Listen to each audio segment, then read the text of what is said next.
Assalamualaikum warahmatullahi wabarakatuh. Saya Zita Langina Susman, absen 10 dari 10.5. Di sini saya akan menjelaskan asal-usul nenek moyang. Nenek moyang bangsa Indonesia termasuk dalam bahasa Melayu Austronesia. Menurut Kern dan Ingergren, nenek moyang bangsa Indonesia berasal dari Yunan, Hindia belakang di Cina Selatan. Persebaran ke Indonesia melalui dua yaitu pada tahun 1500 sebelum Masehi dan 500 sebelum Masehi. Sebelum bangsa Melayu Austronesia datang, di Indonesia sudah didiami oleh suku Wedoid dan Negrito. Sisa-sisa suku Wedodi yang masih hidup adalah suku Sakai di Siak, suku Kubu di Jambi, dan suku Duku Lubu di Palembang. Adapun sisa-sisa suku Negrito dikatakan lenyap dari Indonesia. Periode persebaran.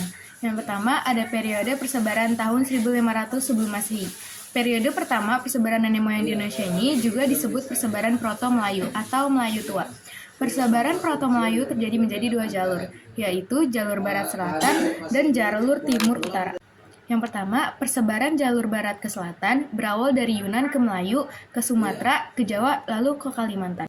Yang kedua, persebaran jalur timur ke utara berawal dari Yunan ke Vietnam, ke Filipina, ke Sulawesi, dan ke Irian. Persebaran periode Proto-Melayu membawa kebudayaan Batu Nuda atau Neolitikum yang berpusat di Baskon Hoabin atau Indochina.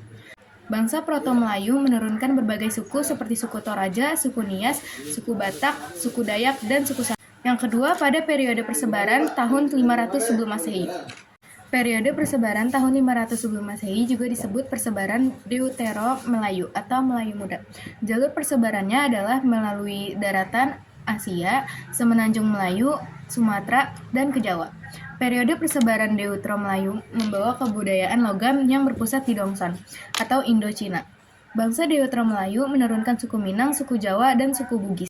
Lalu tentang kedatangan nenek moyang di bangsa Indonesia. Menurut von Heingeldern, nenek moyang bangsa Indonesia berasal dari Yunan, Cina bagian selatan. Kedatangan nenek moyang dari wilayah Yunan ke wilayah Nusantara terbagi dalam dua gelombang, yaitu yang pertama ada Proto-Melayu, tiba di wilayah Nusantara kira-kira tahun 2000 sebelum Masehi. Mereka membawa kebudayaan Neolitikum. Arah persebaran Proto-Melayu terbagi dalam dua cabang, yaitu bangsa yang membawa peralatan kapak lonjong atau ras Papua Melanesoid, datang dari Yunani melalui Filipina, kemudian menyebar ke Sulawesi Utara. Setelah menyebar ke Sulawesi Utara, lalu ke Maluku, bahkan sampai ke Papua. Cabang yang kedua adalah ras Austronesia, membawa kebudayaan kapak persegi, menyebar melalui Yunan, Malaya, Sumatera, Jawa, dan Nusa Tenggara. Salah satu perkakas manusia purba hasil budaya Proto-Melayu. Yang kedua ada Deutero-Melayu, sampai di wilayah Nusantara kira-kira tahun 500 sebelum Masehi, membawa kebudayaan Dongson, wilayah Vietnam bagian utara, benda yang dibawa antara lain Nekara, Candrasa, Benjana, Arka, Manik-Manik. Lalu penyebaran Melayu muda ini berawal dari daratan Asia, Thailand, Malaysia Barat, kemudian menyebar ke wilayah Nusantara. Jenis-jenis manusia purba yang hidup pada masa praaksara.